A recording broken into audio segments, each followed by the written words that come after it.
In this video, I'm going to tell you about exercise after eating disorder recovery. And I'll answer the question, should I exercise after or during recovery? If you haven't already, hit the subscribe button. And if you want to speak with me, there is a link below. And don't forget to check out my program, The Empowered Eating System. You can enroll today.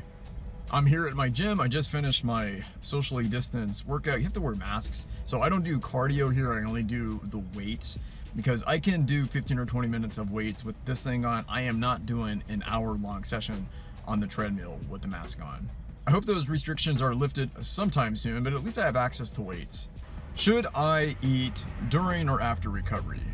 I'll be honest, I never stopped working out. Even during the worst parts of my ED, even when I was in my depths, even when I was binge eating like 3 or 4 times a week, I would still go to the gym with good intentions and bad intent. I started working out when I was 20, 21, right around the time when my ED started. But I don't think it was exercise that started it. I think everything just happened at the same time.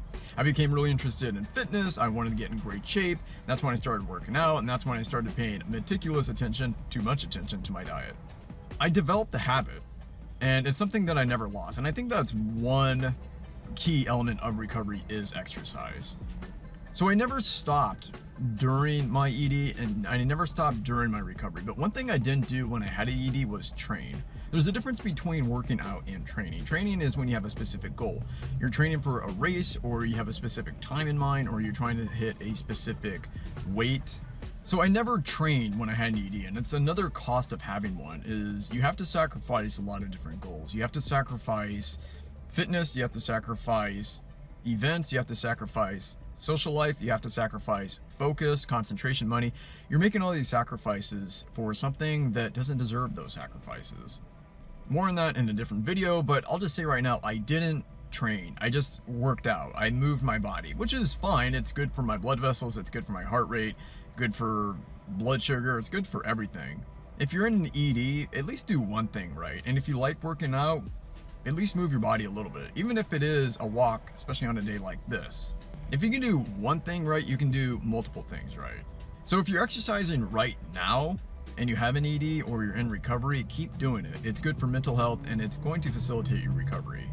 Let's talk about intentions. What are your intentions with working out and exercise? I have to admit, a lot of times my intentions were bad. I didn't have the right intentions. I was working out because I needed to burn stuff off. I needed to compensate. It was a form of exercise bulimia in a sense.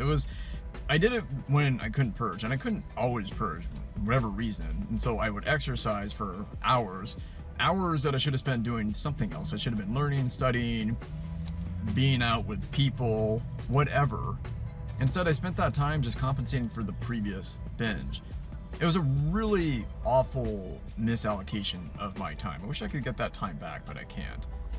I was using that time just to compensate for a behavior that I could have stopped. Had I learned to stop these cycles, had I learned to stop the binge purge restrict cycle, had I been able to overcome cravings and urges, I wouldn't have spent that time on a treadmill or a Stairmaster. So what are your intentions? Are your intentions to burn stuff off, or are your intentions to feel better?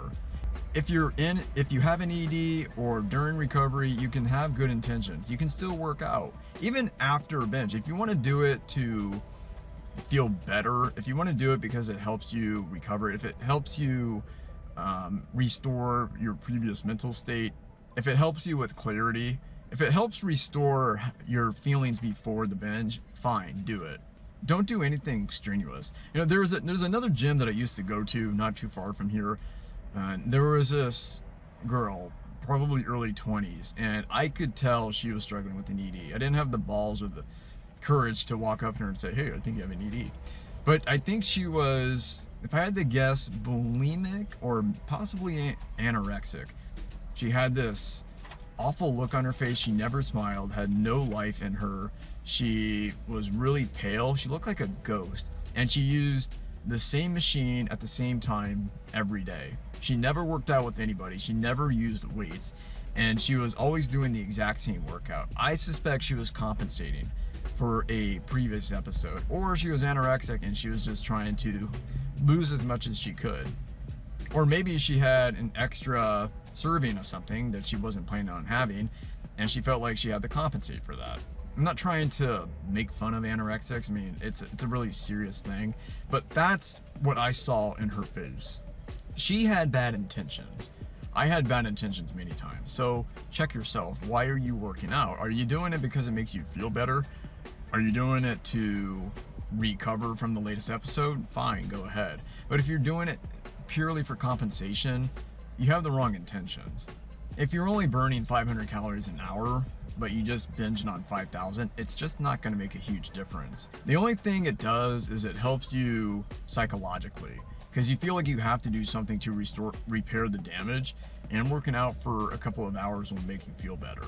This video would not be possible without SEO artists. Start your YouTube channel and start producing content. Check out the Creative Business Academy. There is a link below. My next point is don't do anything strenuous and don't do anything for too long. Remember, you have other things to do in your life. You might be a student, you might be a professional, you might be a parent. You could be doing a million different things. Instead, you're spending all this time just compensating for a previous episode. It's not a good use of your time, and you're going to feel really tired afterwards. And it's not going to compensate as much as you think. It's only going to give you the impression that you're compensating.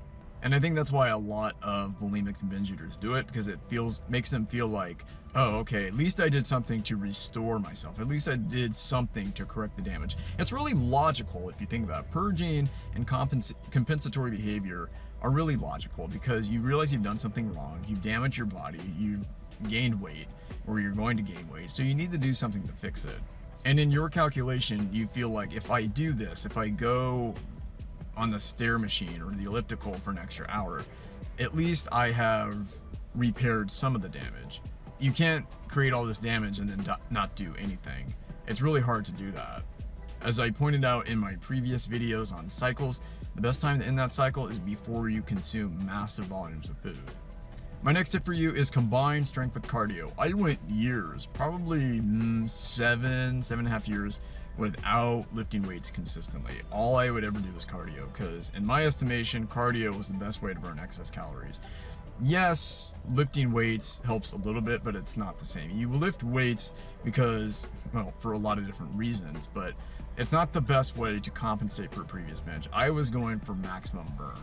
That's why I would do the Stairmaster for an hour, sometimes 2 hours. I would be in the gym like all afternoon. It was a waste of my time. But I never lifted weights. And I remember the first time I went back to the weight room and I realized how weak I was. I mean, I was lifting like 40 or 50 pound barbells. Man, 50-year-old women were lifting more than me. It was embarrassing. No offense to 50-year-old women, but I was a 30-year-old male, and I figure I should have been lifting more. But that's what happens after 7.5 years of chronic cardio and chronic binging and chronic restricting. I'm surprised I didn't do more damage. If you're not strength training, if you're not lifting weights, if you're not lifting heavy things, you need to start doing that.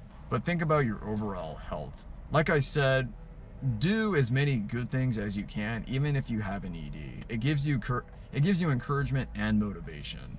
If you're doing one thing right, you can do other things right. To make exercise more fun, have some sort of goal. Maybe it's a running time, maybe it's a weight goal, like how much weight can you lift, maybe it's a rep goal. It makes going to the gym and working out a lot more fun when you actually have a goal. If you're just going there to get a certain number on the calorie thing, you know, that calorie counter on the machine, if you're just trying to get the biggest number you can, it's not nearly as fun. You risk turning exercise into punishment. Don't do that, because then you're not going to enjoy it later. Have a specific goal in mind. Start training for something. Have some goal to aspire to. I wish I had done that. I wish I had signed up for a race, like a half marathon or something, and I had showed up. Instead, I just kept doing the same workouts on the same machines over and over and over, and I wasn't getting stronger, I wasn't getting fitter, I wasn't getting faster. What's the best exercise after or even during an eating disorder? I would say walking plus music. Like, my favorite was always uphill walking. So I'd put the machine at 5 or 6 incline, walk at 3 miles an hour. It wasn't really strenuous, but it was a good workout. I didn't have any resistance to it. Whereas a 40-minute time trial on the treadmill, there's a little more resistance there, because that's a tough workout. But I could always convince myself to get on the steer machine or do an incline walk. You can also go outside, especially if it's really nice outside, Put on some music, put on a podcast. It's therapeutic, it's good for your mind, it's good for your body. It'll make you recover faster. Should you exercise if you have an ED during recovery and after recovery? I think the answer is unequivocally yes. There are so many benefits to exercise that you should never ignore it. And the thing is, you're never going to be sure when your recovery is over. I've made this point in previous videos. It could be a month, 2 months, 3 months, a year. You're not going to wake up one day and cross the finish line. You don't know where that finish line is. So if you keep saying, I'll start exercising after my recovery is over, and I'm just going to focus on my recovery, I understand where you're coming from, but there is no definite end to the recovery. And there's no definite beginning either. If you have an ED, or if you're definitely in recovery, like the early phases, keep exercising. Just make sure you have the right intentions and you're doing something that you enjoy. Just make sure you're not exercising compulsively, and make sure you're not exercising to compensate for a previous episode. Hope you found this video educational and entertaining. Don't forget to subscribe and check out my free resources below. If you liked this video, I'm sure you'll like other videos that you see on the screen. Click one of them and I'll see you there.